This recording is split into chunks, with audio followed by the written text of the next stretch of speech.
Hey guys, welcome back to Once Upon a Tiny Farm.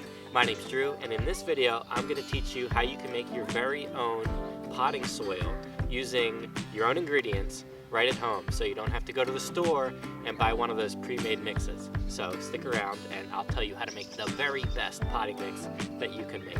For your money, let's get into it. So why don't we go somewhere only we know? So I'm going to make this very simple for you guys. All you need is a place to mix it, and I'm using a wheelbarrow. I'm making a big batch here, and some kind of instrument to use for your measuring cup. And this is a 5-gallon bucket that I'm using as a measuring cup. But yours could be anything. So for this recipe, you could use obviously something smaller, but just use the same amount of parts of ingredient for whatever size thing that you decide to use for whatever size batch you want to make.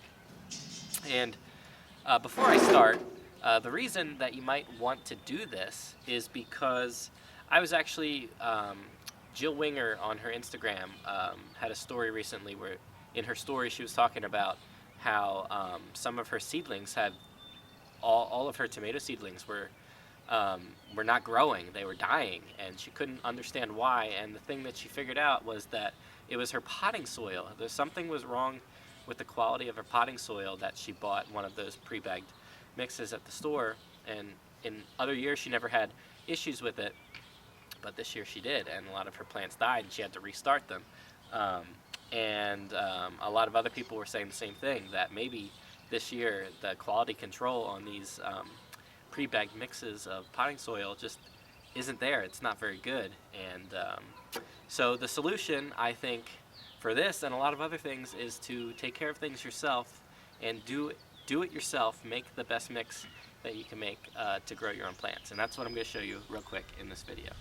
The first part of our mix here is peat moss. This is not very expensive. I got, I think, 3 or 4 cubic foot bag of this stuff, and it was only like $12 at Lowe's. So this is not very expensive, and you can get a lot of it all at once. So that's what I'm using. This is very light and fluffy, holds on to moisture, and I'm going to put it through this strainer you see here that I made. This is a 1/4-inch hardware cloth. Nothing fancy, but I am just going to strain this, get any sticks or anything out of it that I don't want in my seed starting potting mix. This is technically a potting mix, but I'm going to use this for seed starting and potting mix, but I want it to be really fine, and I don't want to have any obstructions to the seed starting through. So I'm going to make sure it's nice and sifted and perfect.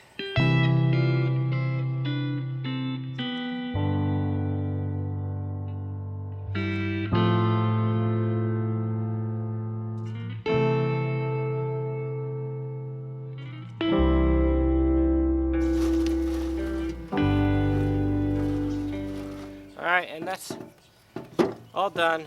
This, you see what's left, some little wood chippy stuff, and I'm just going to toss that into this walkway here. And then I'm going to go on to the next part, which is 2 parts compost. Like I said, the next part here is compost. If you're doing this on a smaller scale, you could get some bags of compost at a place like Lowe's or Home Depot. My first year that I really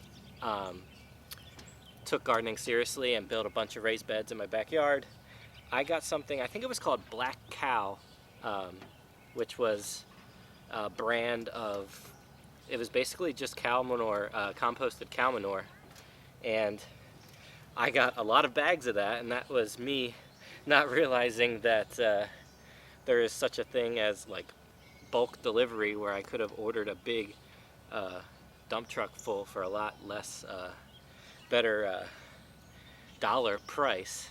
But I got lots of bags, probably at least 100 bags of that stuff, and 3 years later, that soil, that compost, that Black Cow stuff is still just as black and good looking as it was when I first took it out of the bag. So that stuff was very good.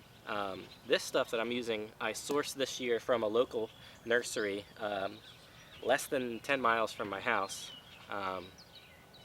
And this is actually a mixture of pure compost and mushroom soil. So I actually really like this mix. The mushroom soil I like.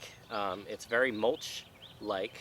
And I like that because it allows these plants, my transplants, to hold on to moisture in the soil.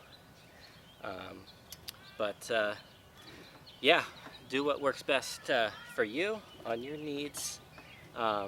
You might not be trying to run a small-scale market garden like I am, so you might need a lot smaller amounts of things than I do. But this is what you need. 2 parts compost. This is the first one. It takes a little bit to sift this stuff, but this is really important because there's lots of big rocks and sticks and stuff in here. Some of this stuff is very mulchy, but we don't want that mulchy stuff in our potting mix, our seed starting mix. So we're going to take our time here and sift this really good 2 times. We're going to do 2 5-gallon bucketfuls, 2 parts compost, like I said.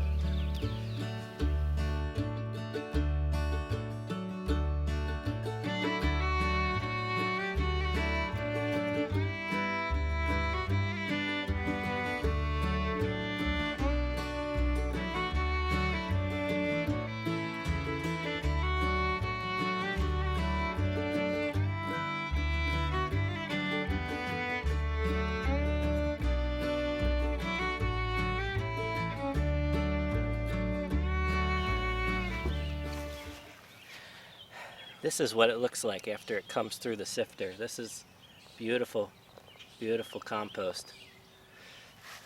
We're down to our last ingredient here. We did our 1 part peat moss, 2 parts compost. Both of those were sifted. This is vermiculite. This is what it looks like. Almost looks like sand. There's different grades you can get this material. This is a medium grade. I'm really glad that I got this. I didn't realize it was going to be this fine, this small, but this material, vermiculite, is perfect for soil retention, or water retention, holding on to moisture. And this material I found in my last batch when I used this for the first time, the vermiculite over the perlite. It was great for soil blocks. My soil blocks did fantastic this last batch I did with this mix. So from now on, as long as I can source the vermiculite, I'm going to be using that over the perlite. I found that it's a little bit more expensive for some reason, except I found a really good deal at Greenhouse Megastore, online store. I got 2 bags, 2 4 cubic foot bags. They were like $30-ish for each bag. When on Amazon for a 4 cubic foot bag, it was almost $60 for 1 bag. So I don't know what's going on with Amazon, but this is what I'm using. The first time I did this using the same ingredients that I did in my first video where I did my my potting mix. I did 1 part peat moss, 1 part compost, 1 part perlite. But I noticed that when I did 1 part vermiculite with that, it was way too sandy. The mix was way too sandy, so I needed another part, either another part of compost or peat moss. So I decided to do more compost, and then it turned out fantastic. So I just wanted to share that this with everybody because I thought this is amazing, and it made, when the vermiculite is all mixed together, this mix almost comes out like this golden hue to it. Like it just looks like some kind of magic powder that really does make your plants grow like magic. So I just wanted to share this recipe with everybody. This is basically the whole mix, but I have a few more ingredients that I have.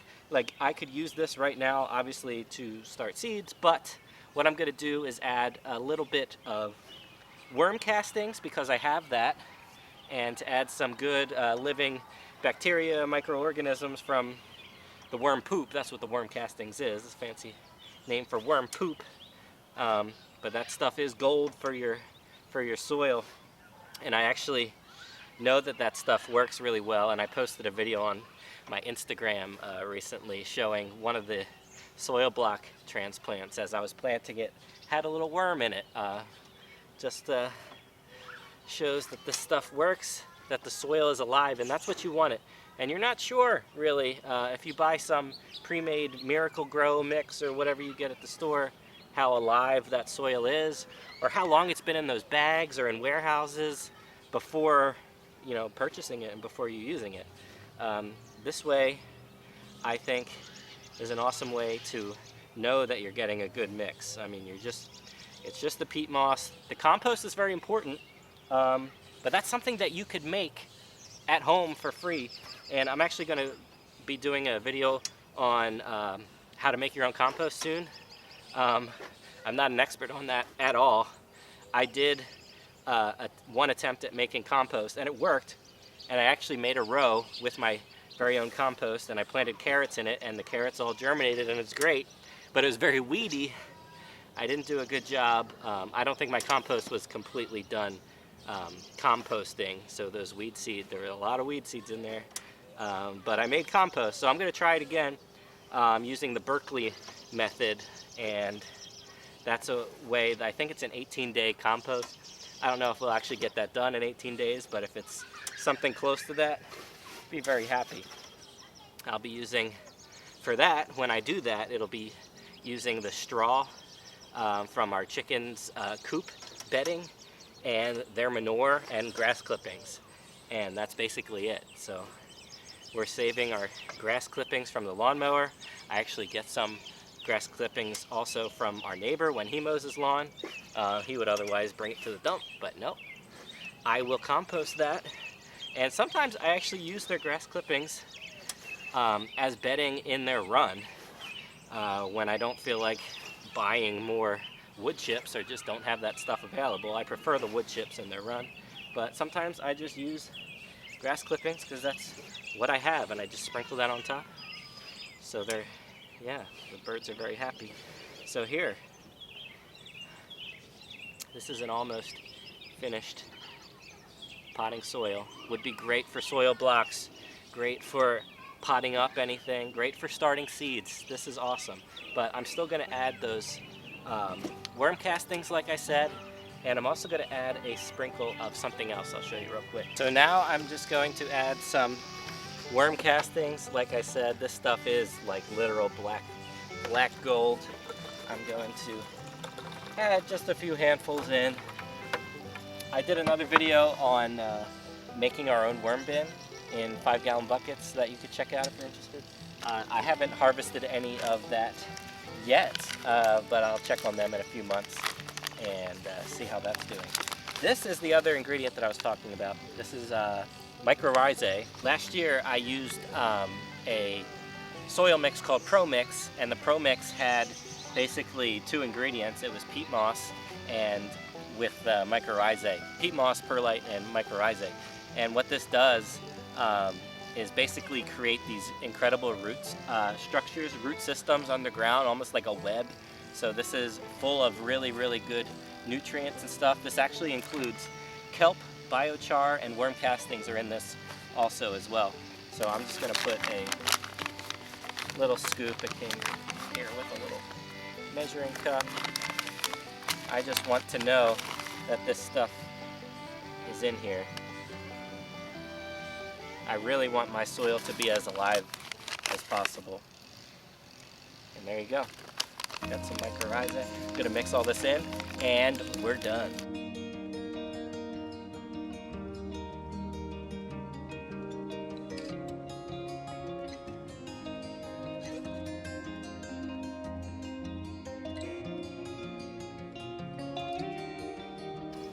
All right, and that's gonna wrap up this video on how to make your own potting soil. The best potting soil ever from your very own home with your own ingredients. So if you enjoyed this video, please like this video and subscribe to our channel if you haven't done so already. All right, thanks for watching. We'll see you next time.